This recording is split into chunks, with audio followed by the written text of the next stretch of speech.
বিসমিল্লাহির রহমানির রহিম। সুপ্রিয় শ্রোতামণ্ডলী, সকলকে জানাই আসসালামু আলাইকুম।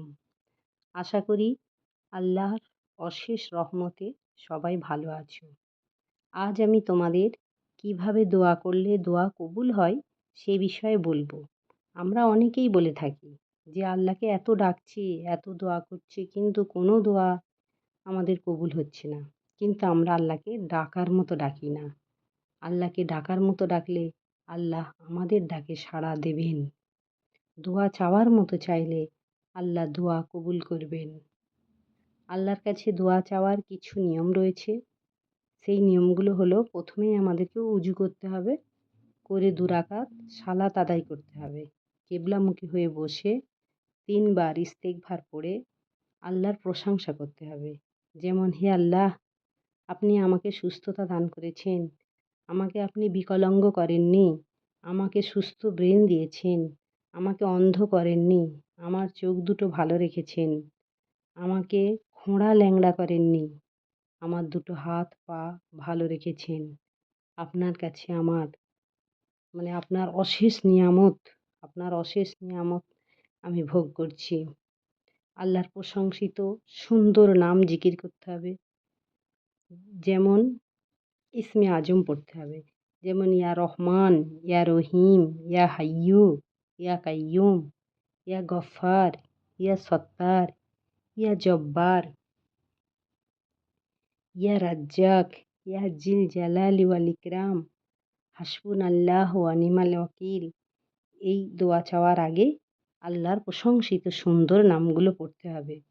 তারপর প্রথমেই দরুদ পড়তে হবে, শেষেও দরুদ পড়তে হবে।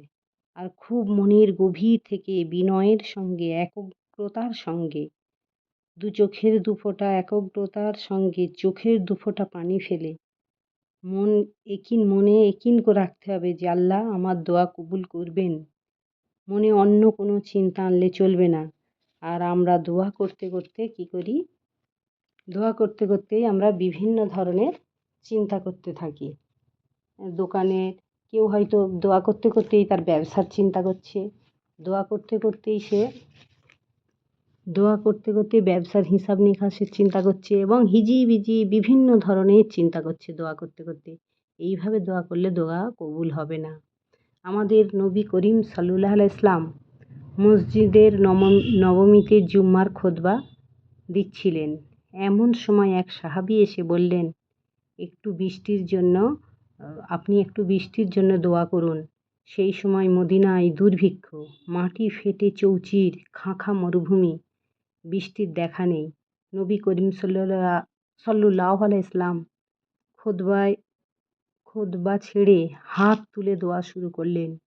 মুহূর্তের মধ্যে ঝমঝম করে বৃষ্টি শুরু হয়ে গেল। আল্লাহর নবী সব সময় লম্বা লম্বা সিজদায় পড়ে থাকতেন। এই এক সাহাবী এসে বললেন, আমার প্রিয় নবী, ইয়া রাসূলুল্লাহ, আপনি আমাকে এমন একটা আমল বলে দিন যেটা করলে আল্লাহ আমাকে জান্নাত দেবে। নবী করিম সাল্লাল্লাহু আলাইহি সাল্লাম বললেন, তোমার উচিত বেশি বেশি করে সিজদায় লুটিয়ে পড়া। নবী করিম সাল্লাল্লাহু আলাইহি সাল্লাম সাহাবীদের যে কোনো সমস্যায় দীর্ঘক্ষণ সিজদায় লুটিয়ে থাকতে বলতেন। আর নবীজিও যে কোনো সমস্যায় তিনি সিজদায় লুটিয়ে পড়তেন। ফেরেশতাদের আল্লাহ রব্বুল আলামিন রহমানের রহিম করে আর দোয়া কবুল করার কথা রাসূল সাল্লাল্লাহু আলাইহি ওয়াসাল্লাম বলেছেন, যদি কোনো ব্যক্তি ইয়া রহমান, ইয়া রহিম 3 বার করে পাঠ করে, আল্লাহর কাছে যা চায় তাই পায়। যে কোনো ওয়াক্তই নামাজ পড়ে সালাম ফিরে 3 বার দরুদ ইব্রাহিম পড়ে সিজদায় গিয়ে সিজদারত অবস্থায় 21 বার ইয়া আর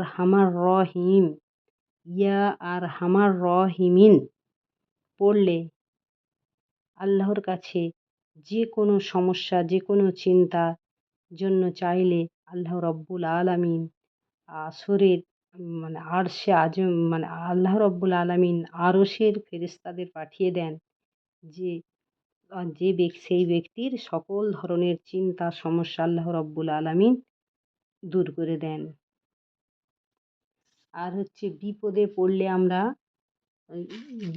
পড়লে দোয়া হলো না, তার দোয়া কবুল হয়। আর দোয়ার শুরুতে আমাদেরকে প্রথমেই দরুদ পড়তে হবে। দরুদ না পড়লে দোয়া কবুল হয় না। ইফতারির আগের দোয়া করলে দোয়া কবুল হয়, মা বাপের দোয়া কবুল হয়, জুলুমের দোয়া মানে মজলুম সে জুলুম মানে যাকে জুলুম করা হচ্ছে যাকে বলা হয় মজলুম, মজলুমের দোয়া কবুল হয়। হজে গিয়ে সেখানে দোয়া করলে দোয়া কবুল হয়। আর হজ থেকে রিসেন্ট এসছে সেই ব্যক্তির দোয়া কবুল হয়। সেজদায় গেলে আল্লাহর কাছাকাছি হওয়া, আর সেজদায় যাওয়া মানে আল্লাহর কাছাকাছি হওয়া। এই সময় আল্লাহর কাছে যা চাইবে তাই আল্লাহ দোয়া কবুল করে দেয় এবং তাই পূরণ করে দেয়। বিশ্বনবী করিম সাল্লাল্লাহু ইসলাম বলেছেন, যখন কোনো কঠিন বিপদ আসবে, যখন দেয়ালে পিঠ থেকে যাবে, আর যখন কোনো বিপদের কোনো সাহারা পাবে না, তখন এই ইসমে আজম পড়তে হবে, যেটা ইউনূস আলাইহিস সালাম পড়েছিলেন, লা ইলাহা ইল্লা আনতা সুবহানাকা ইন্নী কুনতু মিনাজ জালিমিন। এই দোয়াটা খুব কার্যকরী দোয়া। কঠিন বিপদে পড়লে এই দোয়াটা পড়লে আল্লাহ রব্বুল আলামিনের সাহায্য খুব তাড়াতাড়ি আসে। তাই বন্ধুরা, আমরা যখনই কোনো বিপদে পড়ব, যখনই আমরা কোনো কিছু সমস্যায় পড়ব, কারোর কাছে বান্দার কাছে চাওয়ার আগেই আমরা 2 রাকাত উজু করে 2 রাকাত